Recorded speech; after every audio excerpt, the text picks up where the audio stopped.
Hi everyone!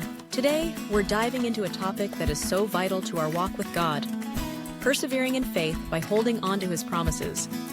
If you've ever felt weary, doubted your path, or wondered if you can keep going, this video is for you. Let's explore how God's promises can be our anchor in the storms of life. The Bible is full of promises, God's assurances to us that He is with us, that He is for us, and that His plans for us are good. These promises are more than just comforting words. They are the foundation of our faith and the fuel that keeps us going when things get tough. Let's start by looking at the example of Abraham, a man whose story is all about faith and perseverance. In Romans 4:20, there 21, we read that Abraham did not waver through unbelief regarding the promise of God, but was strengthened in his faith and gave glory to God, being fully persuaded that God had power to do what He had promised. Imagine that. Abraham was old, and his circumstances were anything but promising. But instead of focusing on his doubts or the impossibility of his situation, he focused on what God had promised him. He believed that God was able to fulfill His word, and that belief kept him going. So, how can we follow Abraham's example? How can we persevere in our own faith journeys using God's promises? Here are 3 practical steps. First, know God's promises. The first step is to know what God has promised you.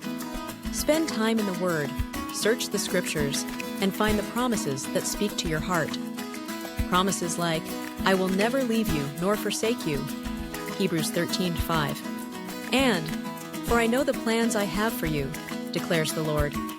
Plans to prosper you and not to harm you. Plans to give you hope and a future. Jeremiah 29:11. When you know these promises, they become a part of you, a wellspring of hope and strength. Second, trust in God's ability.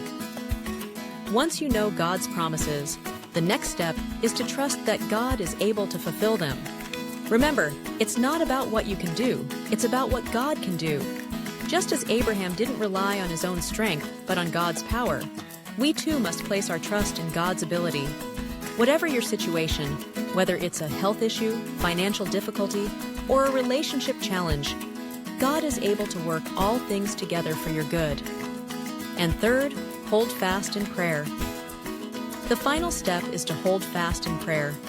Prayer is where we take our doubts, fears, and struggles and lay them before God. It's where we remind ourselves of His promises and ask for the strength to believe them, even when it's hard. As you pray, don't be afraid to tell God about your doubts, just like the Father in Mark 9:24 who said, "I believe, help my unbelief." God understands, and He's there to help you persevere. Persevering in faith isn't always easy, but with God's promises as our guide, we have everything we need to keep going. Remember, it's not about never doubting. It's about what you do with those doubts. Bring them to God, remind yourself of His promises, and trust that He is able to do what He has said. As you do, you'll find the strength to persevere, no matter what comes your way. Thank you for joining me today. If this video encouraged you, be sure to give it a thumbs up and share it with someone who needs to hear this message. And don't forget to subscribe to our channel for more faith-building content. Remember, God's promises are true, and with Him, you can persevere. Stay blessed.